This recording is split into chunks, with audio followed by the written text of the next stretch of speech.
নমস্কার বন্ধুরা, আমি ডোনা রিগারিস লাইভ কিচেন চ্যানেল নিয়ে তোমাদের সামনে এসেছি। আজকে আমি তোমাদের জন্য খুব সুন্দর এবং খুব সহজ একটা কাতলা মাছের রেসিপি নিয়ে এসেছি। চলো তাহলে কথা না বাড়িয়ে ঝটপট রান্নাঘরে গিয়ে রেসিপিটা আমরা শুরু করে দিই। একটা বড় সাইজের বাটিকে আমি গরম জল নিয়ে গ্যাসে বসিয়ে দিয়েছি। এর মধ্যে দিচ্ছি একটি বড় সাইজের পেঁয়াজ, আর দিচ্ছি 2 থেকে 3টে আদার টুকরো, 2টো কাঁচা লঙ্কা, 4-5 কোয়া রসুন, আর দিচ্ছি 5 থেকে 6টা কাজু বাদাম। এখন এই সমস্তগুলোকে আমি কিন্তু 5 থেকে 7 মিনিট ধরে একটু বয়েল করে নেব। বয়েল করা হয়ে গেলে এগুলোকে কিন্তু মিক্সিতে বাটতে হবে। সব উপকরণকে আমি কিন্তু খুব ভালোভাবে বয়েল করেছি। এখন এগুলোকে ঠান্ডা করে তারপরে মিক্সিতে একটা মিহি পেস্ট তৈরি করে নেব। কড়াতে আমি হাফ কাপের মতো সর্ষের তেল দিয়ে দিচ্ছি। তেলটাকে কিন্তু খুব ভালো করে গরম করে নিতে হবে। মাছ ভাজার পরে বাকি যে তেল থাকবে তার মধ্যেই কিন্তু রান্নাটা হয়ে যাবে। আর অপর দিকে দেখো 6 পিসের মতো কাতলা মাছ নিয়েছি। খুব সামান্য পরিমাণে একটু হলুদ, গোলমরিচের গুঁড়ো আর নুন দিয়ে এটাকে আধ ঘন্টা আগে এইভাবে মাখিয়ে কিন্তু রেখে দিয়েছিলাম। তেল ভালো করে গরম হয়ে গেছে। এখন আমি কাতলা মাছগুলোকে ভেজে নেব। মাছগুলো কিন্তু খুব বেশি কড়া করে ভাজা যাবে না, জাস্ট এপিট ওপিট করে মাছগুলোকে কিন্তু তুলে ফেলতে হবে। চলো তাহলে সব মাছগুলো ভেজে নিই, তারপরে তোমাদের সামনে ফেরত আসছি। সেকেন্ড ব্যাচের মাছটাও কিন্তু আমার ভাজা হয়ে গেছে। এইরকম করে ভেজে তারপরে কিন্তু সব মাছগুলোকে তুলে ফেলতে হবে।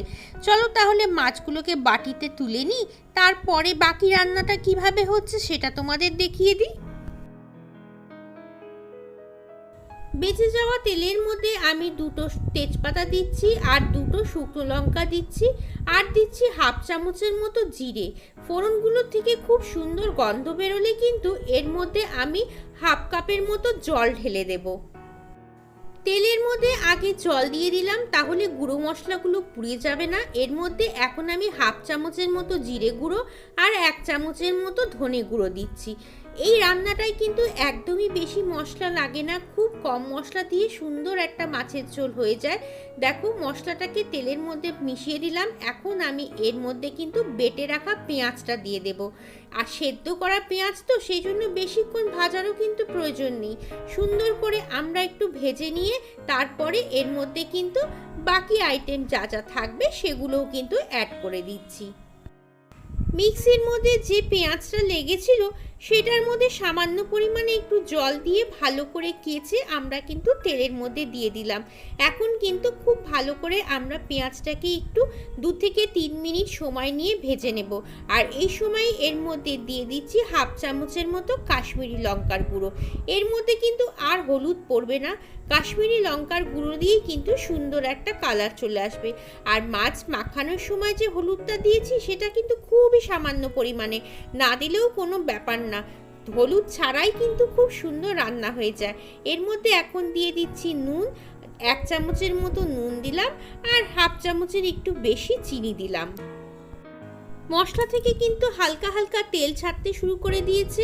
এখন আমি এর মধ্যে দই আর জল একসঙ্গে গুলে রেখেছি সেটা কিন্তু দেব। খুব বেশি দইয়ের কিন্তু পরিমাণ দরকার নেই। এর মধ্যে 2 চামচ দই আর জল একসঙ্গে ভালো করে গুলে সেই জলটা কিন্তু এর মধ্যে দিয়ে দিতে হবে। এখন এটাকে আমরা কিন্তু বেশ খানিকক্ষণ সময় ধরে ভেজে নেব। যতক্ষণ না ওপর থেকে তেল ছাড়া ছাড়া হচ্ছে ততক্ষণ কিন্তু একটু সময় নিয়ে ভাজতেই হবে মশলাটাকে।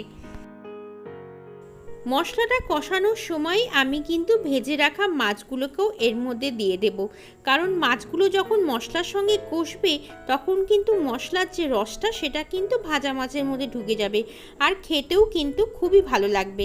আমি কিন্তু এর মধ্যে বেশি ঝোল একেবারেই রাখবো না, আর এটা কিন্তু মাখা মাখা খেতেই ভালো লাগে। ভাতের সাথে বা পোলাওর সাথে কিন্তু এই রেসিপিটা খুবই ভালো লাগে। দেখো এখন কিন্তু গ্যাসটাকে অবশ্যই মিডিয়ামে রাখতে হবে, কারণ এর মধ্যে কাজু বাদাম রয়েছে, তো কাজু বাদাম থাকলে কিন্তু তলা থেকে ধরে যাওয়ার চান্স থাকবে।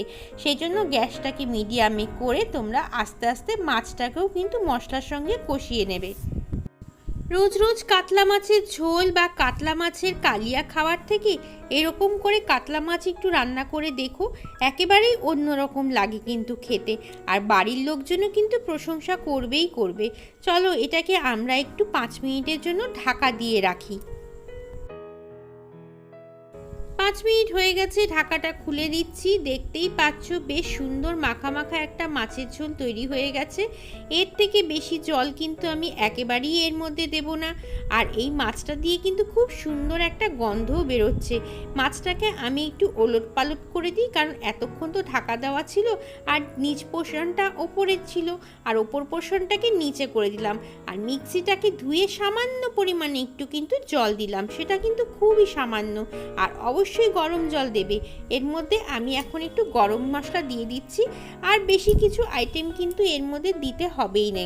তোমরা চাইলে কিন্তু এর মধ্যে অবশ্যই একটু ঘি দিতে পারো, তাতে কিন্তু টেস্টটা খুব ভালো হবে। দেখো মাছের ঝোল কিন্তু আমাদের একেবারেই রেডি। এখন আমি এটাকে আর 2-3 মিনিট ফুটিয়ে নিয়ে গ্যাসটা বন্ধ করে কিন্তু পরিবেশন করে দেবো। গরম মশলা দিয়ে 2 মিনিটের জন্য ঢাকা দিয়েছিলাম, ঢাকাটা এখন খুলে দিলাম। দেখো মাছের ঝোল কিন্তু একেবারেই রেডি। এখন আমি এর মধ্যে 1 চামচের মতো ঘি দেব।